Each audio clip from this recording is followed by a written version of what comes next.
Être connecté. Ah, qu'est-ce qu'il me dit? Ah oui.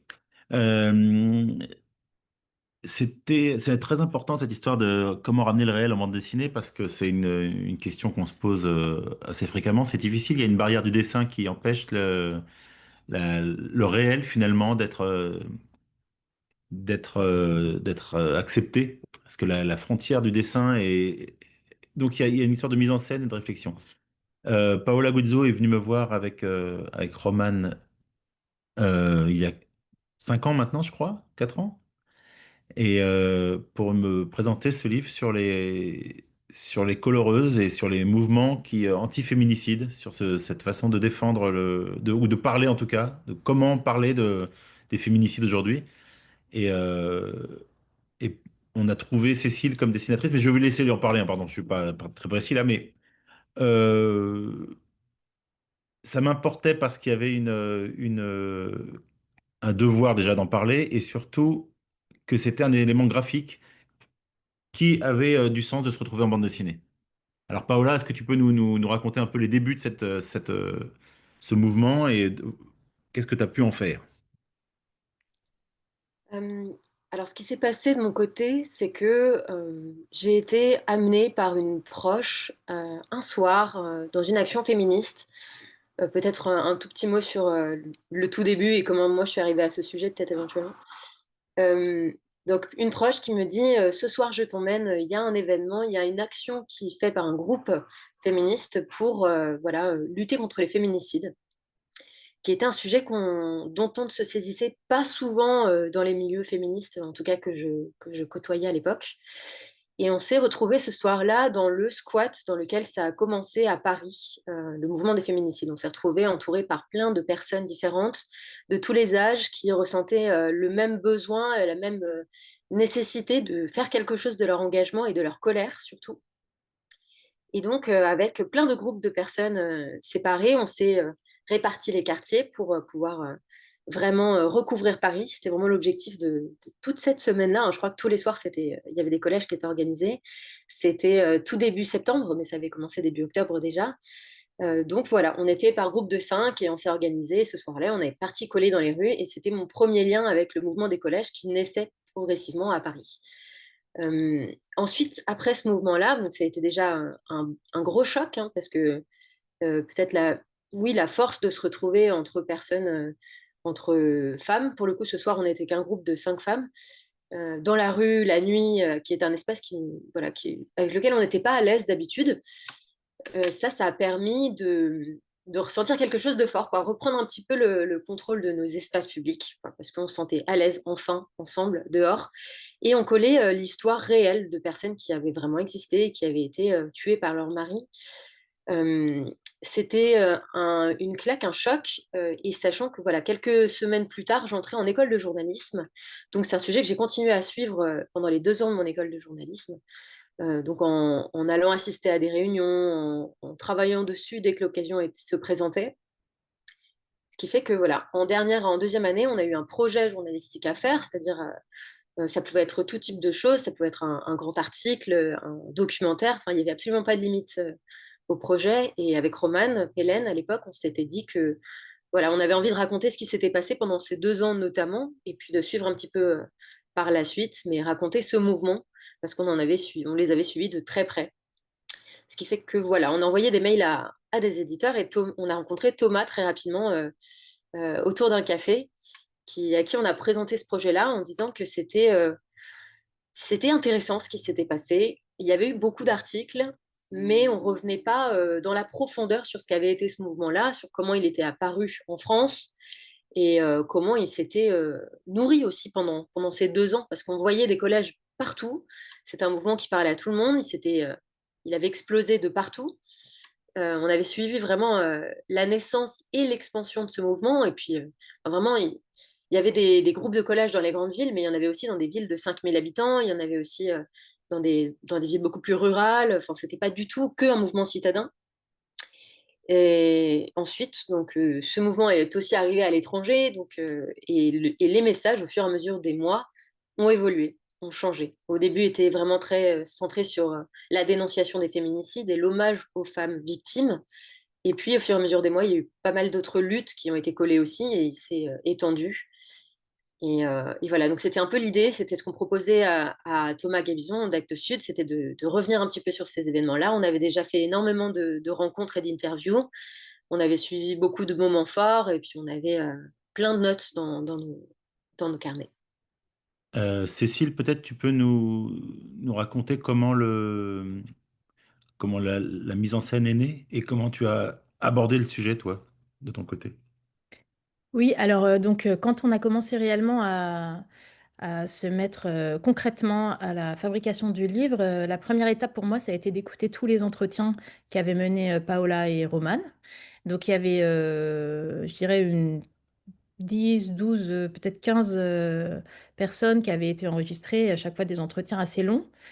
De ces entretiens, moi, j'ai extrait la matière qui me paraissait la plus forte ou la plus complémentaire par rapport aux différents points de vue des personnes que j'entendais.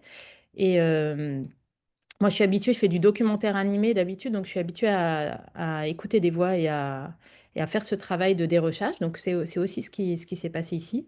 Et ensuite, à partir de ces morceaux de témoignages qu'on avait isolés, s'est posé la question de la construction narrative. Comment est-ce que tous ces témoignages allaient créer un récit? Et on a fait le choix, en discutant ensemble avec Paola, de faire un récit chronologique. Donc le livre commence avec le tout début du mouvement et de garder vraiment cette dimension chorale. Donc la chronologie se fait aussi en passant Une histoire. d'une histoire à l'autre, d'une personne à l'autre, et la parole se passe comme ça. Quelqu'un raconte le tout début, puis ensuite quelqu'un raconte la suite, et avec parfois des dialogues qui se créent entre plusieurs voix quand c'est nécessaire.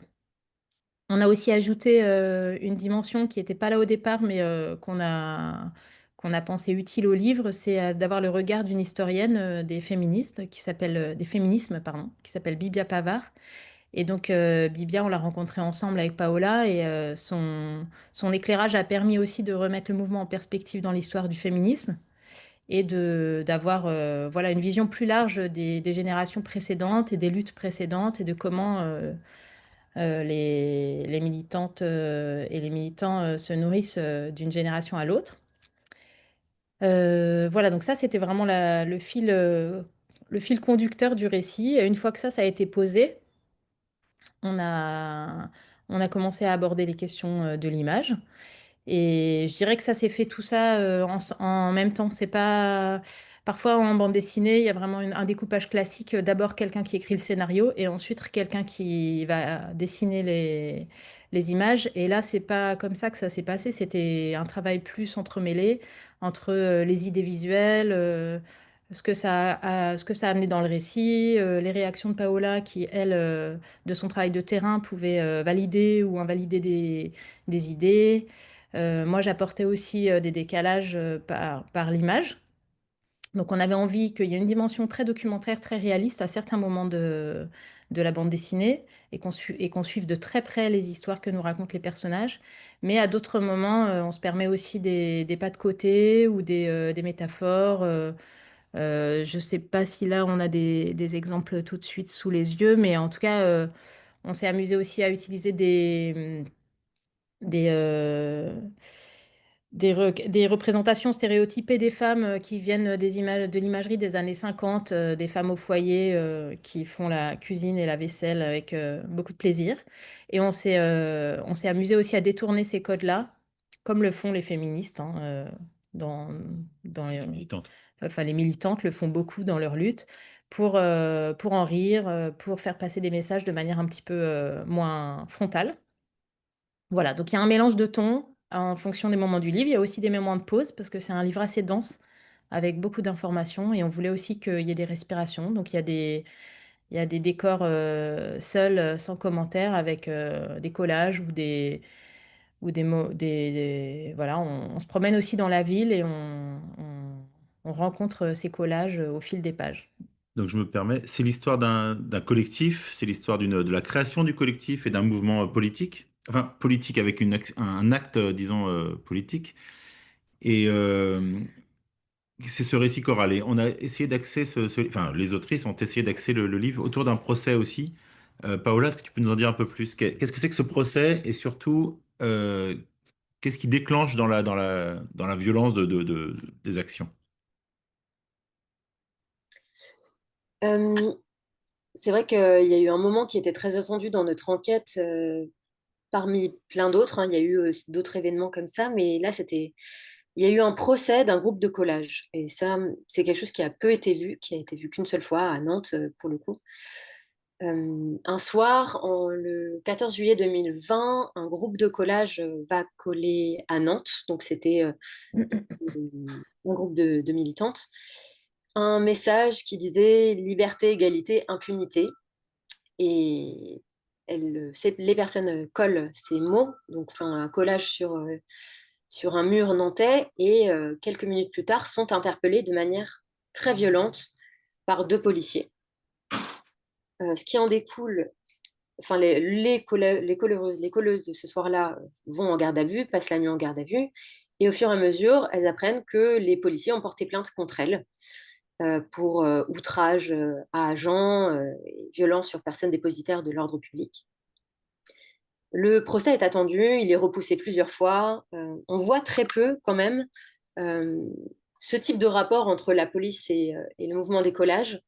Il peut arriver le plus souvent que la police demande à ce qu'on enlève les collages qui étaient collés.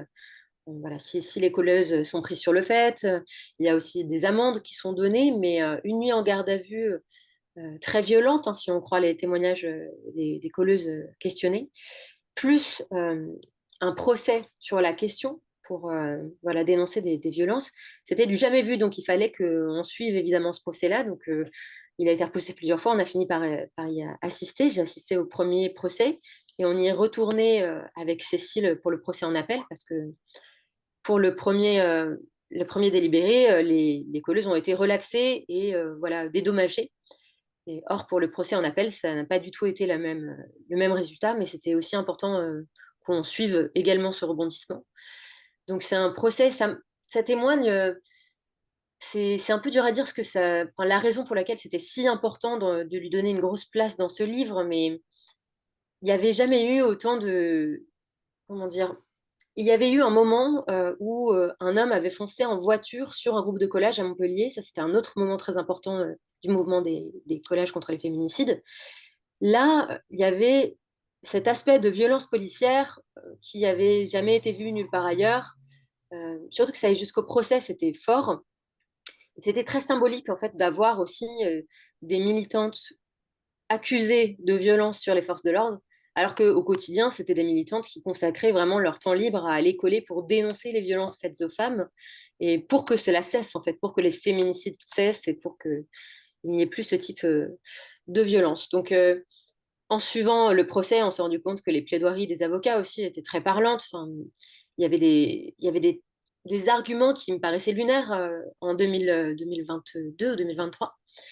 Euh, donc ces arguments-là, voilà, c'était important pour nous de lui donner une grosse place à ce procès dans le livre parce que c'est aussi dire qu'un mouvement militant, un mouvement de la vie réelle, fait par voilà, horizontal, de milliers d'anonymes qui va se battre contre un sujet qui paraît plus juste, hein, pour un monde plus juste, pour plus d'égalité, moins d'injustice. Ce mouvement se confronte aussi parfois à de grosses violences, et puis le militantisme peut avoir, enfin, créer de lourds traumatismes chez des militants. Et là, c'était vraiment le cas de ce procès. Donc évidemment, tout le monde espérait la relaxe parce que c'était des messages en soutien aux personnes tués par leur conjoint ou leur ex-conjoint, mais ça a été plus compliqué que ça. Et donc, c'était très pertinent et parlant pour nous de rentrer par un témoignage d'une personne qui était accusée et d'en sortir aussi par ce procès et justement une partie de la plaidoirie d'une avocate. Donc voilà, si Thomas, tu veux... Non, euh, mais c'est très bien, hein. Enfin, pardon, c'est difficile de parler à un écran, hein. C'est très complexe comme façon de faire.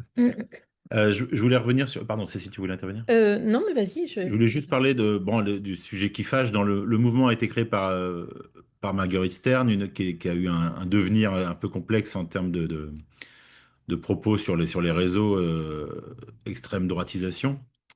Euh, Ce qui est intéressant, dans le livre, c'est de montrer comment le collectif est né et comment il a réussi de façon assez horizontale à se poser de bonnes questions et à générer des conflits internes, mais à les régler aussi. Est-ce que vous avez parce que le livre en parle beaucoup de ça, de cette façon de s'organiser, de s'écouter les uns les autres et finalement les extrêmes qui ne pouvaient plus rester ont été dégagés.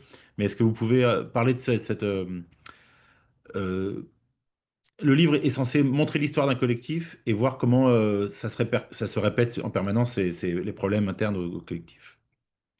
Ouais, en fait, pour moi, je réponds à ta question, mais j'élargis un tout petit peu. Pour moi, il y a trois sujets dans ce livre. Enfin, le livre, il explore il tire trois grosses ficelles. La première, c'est la question des féminicides et des violences faites aux femmes. Donc, c'est un sujet qui est très présent dans le livre. La deuxième, c'est ce mouvement d'écolage et les mouvements féministes dans l'histoire en général. Comment voilà, ils se sont nourris les uns les autres, quels ont été leurs modes d'action, les modalités qu'ils ont utilisées. Et le troisième, effectivement, c'est les difficultés d'un mouvement militant, d'un collectif, de se maintenir dans le temps avec toutes les questions que pose le désir d'horizontalité, l'envie de mixité, les positions radicales internes au sein d'un groupe, et comment, enfin, comment un mouvement collectif qui était pour le coup très étendu, celui des collages, à un moment il comptait vraiment plusieurs centaines, plusieurs milliers de personnes, comment on arrive à s'organiser et à tenir dans la durée.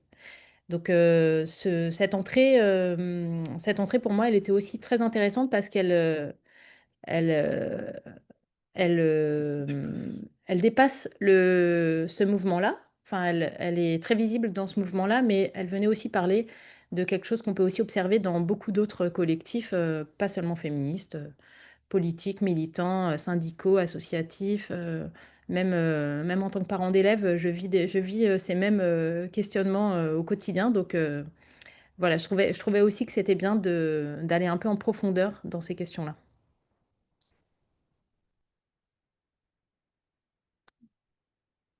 Euh, Voilà. Alors, une dernière chose qui rebondit un petit peu là-dessus, c'est qu'on avait envie que ce livre s'adresse à un public le plus large possible, c'est-à-dire effectivement qu'il puisse intéresser les gens qui avaient connu ce mouvement de près, mais que des personnes qui ne le connaissaient pas ou qui étaient plus extérieures, plus lointaines de ces questions-là, pouvaient quand même y trouver une entrée. Donc, on a essayé aussi d'expliciter les termes, d'être pédagogique sur beaucoup de choses pour que, voilà, pour pas mettre des lecteurs ou des lectrices de côté qui se sentiraient un peu trop loin du militantisme et de ce militantisme-là pour pouvoir trouver leur place dans le récit. Et pour ça, le fait que Paola et moi, on soit de deux générations différentes et qu'on ait un rapport au féminisme un petit peu en décalage sur certains côtés, c'était un plus pour nous parce que ça a généré beaucoup de dialogues et que du coup, voilà, il y a nos deux regards qui existent dans le livre et qui permettent une entrée à un public plus large. le, on voit sur cette image là que merci Julia de nous faire défiler le livre, que les collages étaient aussi des histoires écrites sur les murs, des histoires des victimes et qui avaient une intimité avec la rue et avec les lecteurs dans la rue. Et toi, je sais, Paola, que c'est des choses qui te touchent beaucoup. Enfin, et Cécile aussi, bien sûr. Tu peux nous en parler de ces collages-là et qu'est-ce que devient le mouvement et comment il évolue dans le temps? Comment Mm. évoluent les collages et comment évolue l'écriture sur le mur? Oui, ce qu'on peut dire, c'est qu'il y a vraiment une évolution depuis le tout premier jour des collages, depuis ces réunions dans ce squat parisien où il y avait de nombreuses feuilles qui étaient peintes et puis tous les soirs, plein de groupes qui allaient repeindre Paris. C'est que voilà, il y a eu plein de phases différentes et parmi ces phases sur plusieurs années, il y a eu un moment où il y a eu des collages personnels. Donc en fait, c'est des histoires collées par les personnes concernées directement. ou alors qui sont collés à la demande d'un proche de victime ou d'une proche de victime. Ça, c'était aussi quelque chose qui pouvait être fait. C'est-à-dire que voilà, là, celui qu'on a vu tout à l'heure dans le livre, c'est celui de Tal, donc un des personnages de notre livre, qui est vraiment un des fils rouges de l'histoire. Donc Tal, c'est un militant qui a fait partie du mouvement des collages dès le début et qui a vraiment porté, avec plein d'autres personnes, hein, le mouvement, en essayant d'organiser, en prenant part à répondre à des messages sur Instagram, etc. Et Tal, il s'avère que c'était à la fois une personne voilà, un petit peu engagée, et même pas tant, je crois que ça faisait partie de ses premières expériences vraiment militantes. Mais c'est aussi quelqu'un qui était concerné par la question des violences, qui avait vécu avec un père violent, enfin, avec être témoin de la violence de son père sur sa mère, hein, sur toute son enfance. Et donc, il y a eu un moment où c'était nécessaire pour lui d'aller coller son histoire dans la rue. Et après ce premier collage, qui est resté bizarrement beaucoup plus longtemps que les autres, hein, beaucoup plus longtemps que les courts collages, où c'était par exemple juste le prénom, le numéro de féminicide, 32e féminicide, tué par son ex à coups de couteau. Ces mots-là restaient pas forcément très longtemps. Par exemple, ça dépend des villes. Mais par exemple, imaginons pour Paris, c'était 48 heures, ça pouvait être un tout petit peu plus, mais ça dépendait. Cet énorme collage-là, le collage de l'histoire personnelle de Tal, est resté longtemps. Et ce qui l'a beaucoup bouleversé, et ce qui était enfin, fou pour nous aussi de constater que c'était dur, en fait, aussi de décoller une histoire aussi personnelle, parce que c'est un collage raconté à la première personne et que c'est vraiment l'histoire de quelqu'un qu'on lit. Il y en a eu d'autres après des collages de ce type-là, personnels aussi, qui ont été des moments aussi hyper importants pour les personnes qui les collaient, parce que c'était parfois, l'idée c'était de faire un petit groupe de personnes de confiance pour ensuite se sentir à l'aise pour aller coller son histoire la nuit. Donc c'est très intime, c'est son histoire qu'on met à nu, et c'est parfois parler de quelque chose dont on parle jamais dans sa vie quotidienne, et qui est encore source de grande injustice selon le niveau judiciaire où est l'affaire.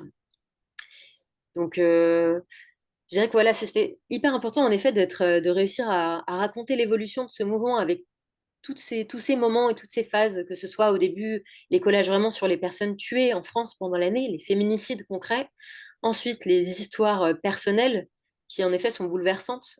Et voilà, on ne sait pas exactement pourquoi est-ce qu'elles sont restées aussi longtemps sur le mur de Paris, par exemple, mais peut-être que voilà, ça a pu être un message et une histoire lue par beaucoup de gens aussi, et on ne sait pas.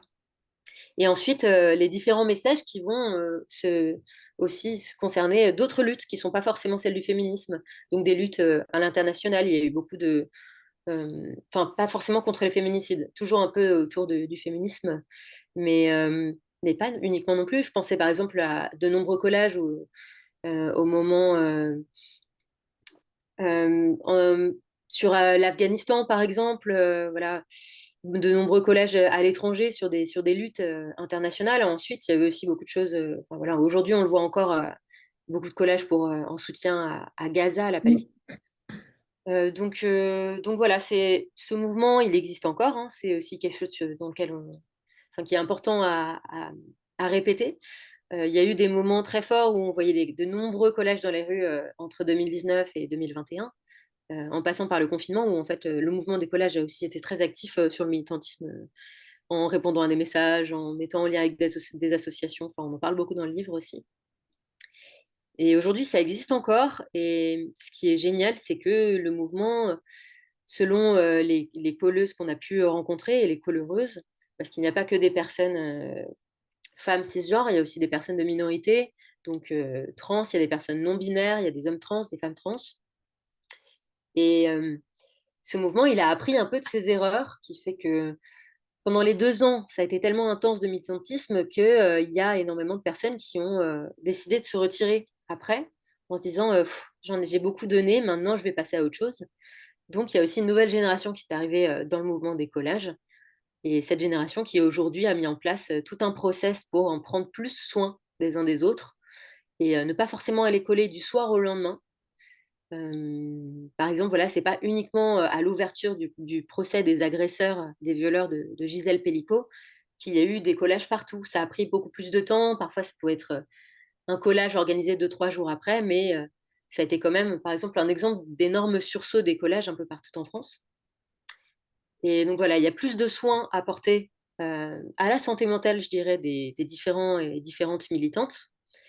Et voilà, plus de temps, on prend plus de temps de réfléchir aussi.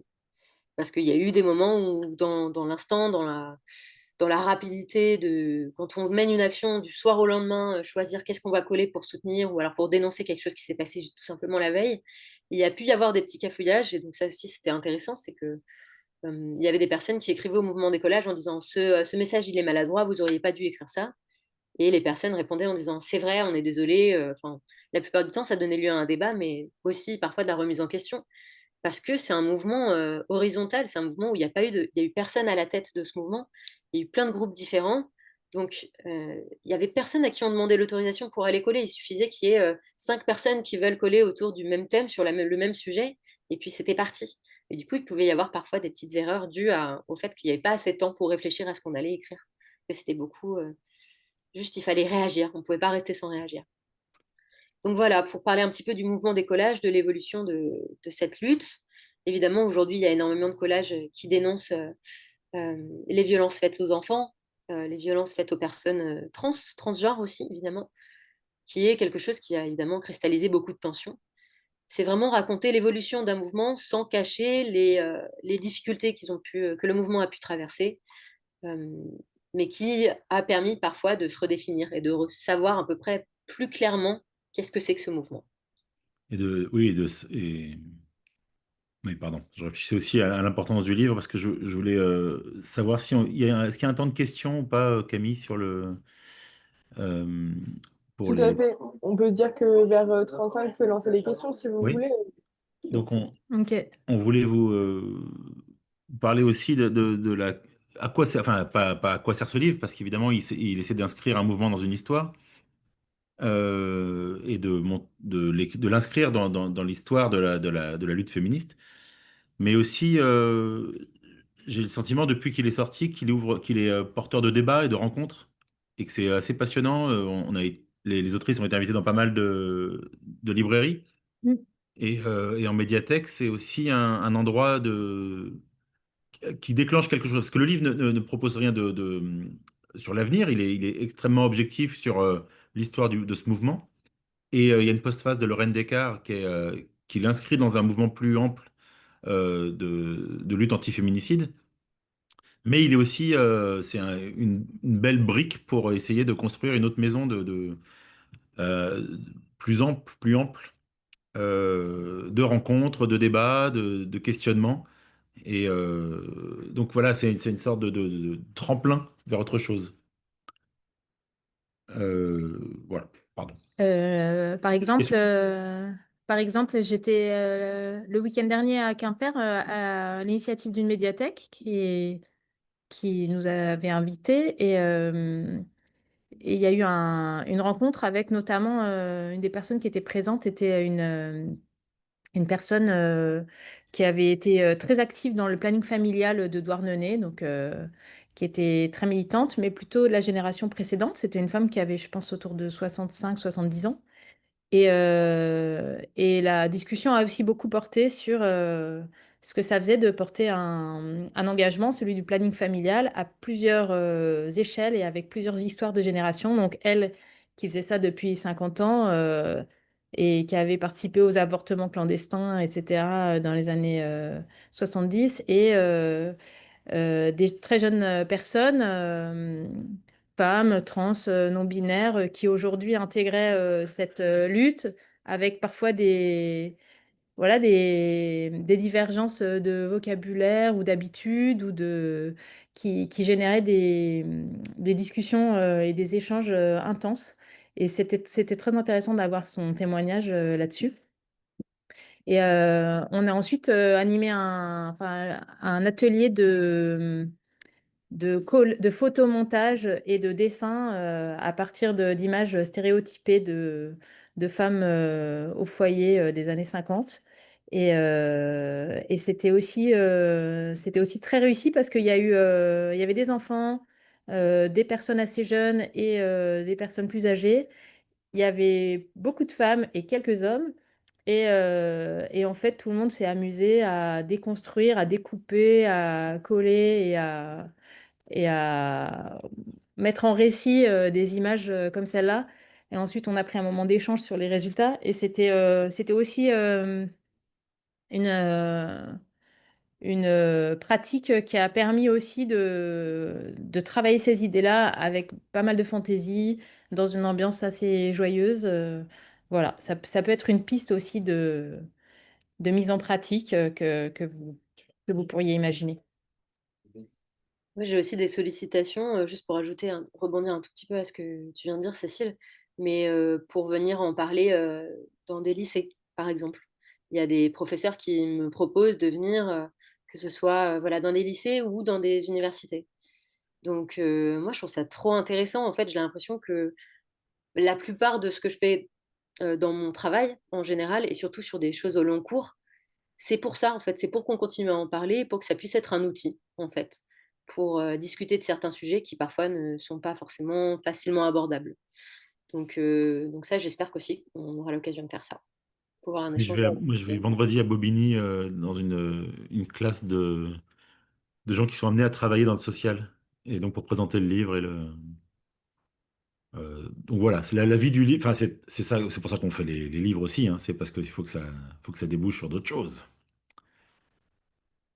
Voilà, est-ce que vous avez peut-être des questions? Si vous avez des questions, vous pouvez les mettre soit dans le chat, soit vous pouvez lever la main et si vous avez envie de la poser directement à l'oral à nos intervenants. En tout cas, merci beaucoup pour cette présentation. C'est un livre qui est absolument passionnant, je trouve, de voir toute cette évolution et comment ces collèges s'inscrivent au final dans une trajectoire, en fait, d'une histoire du féminisme. C'est super intéressant. Moi, je me demandais enfin, est-ce que vous avez déjà pu échanger avec des jeunes adolescentes, notamment, ou de jeunes adolescents, et comment ils ont pu recevoir en fait cette bande dessinée. Alors moi, j'ai échangé avec alors plutôt des jeunes filles, entre 14 et 17 ans. Je pense à 4 personnes. Et qui ont beaucoup aimé. Après, c'est des personnes qui étaient déjà sensibilisées aux questions féministes. Mais je pense que c'est beaucoup le cas des jeunes femmes maintenant.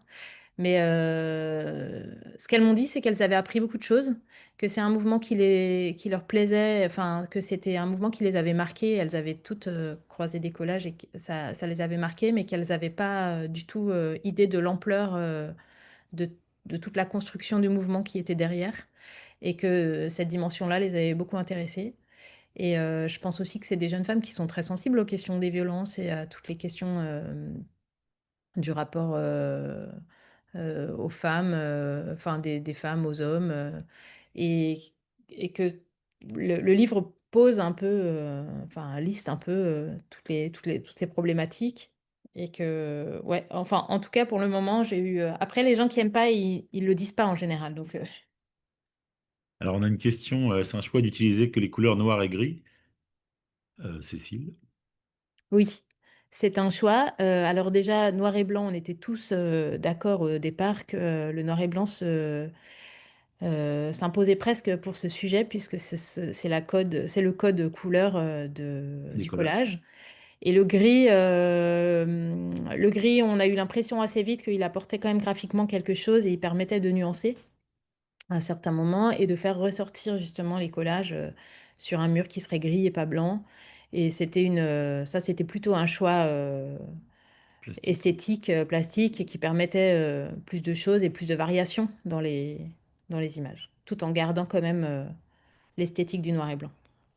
Alors, on ne peut pas distribuer le livre à des associations pour les femmes. On peut évidemment, il est proposé dans les catalogues, on en parle dans la presse, tout ça, mais on ne peut pas l'envoyer parce que j'imagine qu'il y a beaucoup d'associations et que ça a un coût particulier. Moi, je peux Après, peut-être répondre là-dessus aussi, parce que ça m'est arrivé du coup d'être en lien avec des assos pas mal. Par exemple, en fait, je suis journaliste, juste peut-être ce petit point, hein, mais je suis journaliste au sein du réseau France Bleu qui s'appelle aujourd'hui Ici. Donc là, j'habite à Amiens, je travaille chez Ici Picardie. Et j'ai fait pas mal de sujets, notamment par exemple la semaine dernière, hein, pour préparer la journée de lutte contre les violences faites aux femmes, le 25 novembre. Et donc, en allant voir un café discussion destiné aux personnes victimes de violences et aux personnes voilà, soit sont sortis, soit n'en sont pas encore sortis. Mais du coup, je suis très en lien au quotidien avec toutes les associations de défense, enfin, voilà, d'aide des femmes du territoire. Donc là, j'étais avec une association qui s'appelle Agena, qui fait vraiment ça, qui fait à la fois accueil de jour pour des femmes qui seraient à la rue avec leurs enfants, avec leur famille, et qui fait aussi des discussions et qui accompagne avec des psychologues et des assistantes sociales des femmes qui sont victimes de violences ou qui s'en sortent et qui sont en train de gérer un procès, par exemple. Donc là, c'était génial. On a passé 1 heure et demie ensemble, comme ça, à parler donc, à la fois de l'histoire de cette femme et à la fois de ce qu'apportaient ces cafés discussions, ces moments d'échange qui sont proposés. Et du coup, en sortant de ça, bah, évidemment, je suis sortie direct. Je suis allée chercher un livre et je l'ai ramené à l'association parce que c'était important pour moi qu'elles l'aient toutes. Enfin, surtout que c'était le début d'un café discussion avec que des femmes qui étaient profondément concernées par les questions qui ont mené les militants dans la rue, quoi. Parce que c'est des femmes victimes de violences comme elles qui sont là et c'est pour elle aussi que ce mouvement s'est battu. Donc oui, pour moi, c'est dès que j'ai l'occasion, dès que je vois ces associations et que je les rencontre au quotidien, ben, je leur offre le livre. Après, par exemple, sur la signature à Amiens, il y a eu beaucoup de livres, il y a eu beaucoup d'assos aussi que j'avais rencontrés. Pareil, des féministes de 80 ans, de 70 ans, qui étaient trop contentes. Et en même temps, elles arrivent avec 3 livres à offrir à toute leur famille en disant c'est génial, c'est la suite, c'est plus nous, ça va être l'après. Euh, j'ai du mal à leur dire, bah non, mais les achetez pas, je vous les offre parce que c'est juste, je leur écris un message en disant, je suis honorée en fait d'écrire un message pour vous parce qu'en fait, c'est vous qui avez pavé le chemin aussi. Et ouais, c'est toujours hyper touchant d'avoir des discussions comme ça avec des féministes d'autre époque, quoi, qui ont vécu 50 ans de militantisme. Et voilà, de leur donner ce livre et de leur confier une partie de cette histoire parce que c'est pas l'histoire du mouvement des collages, mais c'est une histoire qu'on propose, qu'on raconte. Donc voilà, dès qu'on a l'occasion, ou en tout cas dès que j'ai l'occasion de croiser des associations de lutte contre les violences, ben, évidemment, je l'offre au bouquin. Et oui, merci Cathy pour le commentaire. Putain, j'ai l'impression d'être un Twitcher. Mm.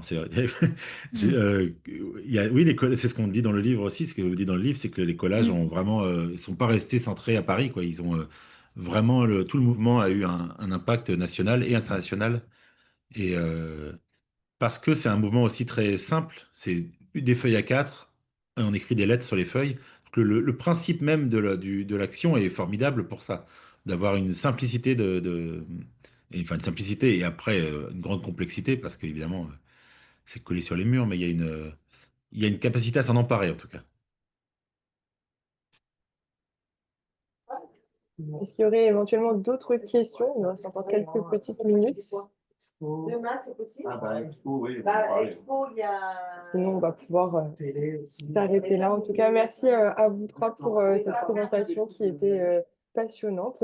Je rappelle que du coup, on se retrouve juste après à 11 h pour ceux qui veulent, peuvent, avec les arènes cette fois-ci pour le livre Super 10 qui va parler de dyslexie, dyscalculie. Et on se retrouve après, donc après les vacances le 6 novembre. Donc, toutes les informations sont sur notre site internet. Vous pouvez le retrouver sur slpj.fr dans l'onglet professionnel. Et sinon, vous pouvez retrouver aussi cet échange sur YouTube dès demain, normalement, sur notre chaîne YouTube dédiée aux professionnels. Merci beaucoup à vous trois et à très bientôt. Merci à tous d'avoir suivi. Merci beaucoup Merci pour nous avoir beaucoup, écoutés trop gentil. et bonne journée à toutes et tous. Salut, merci. Au revoir. Ouais, c'est pour la soirée. Bonne journée.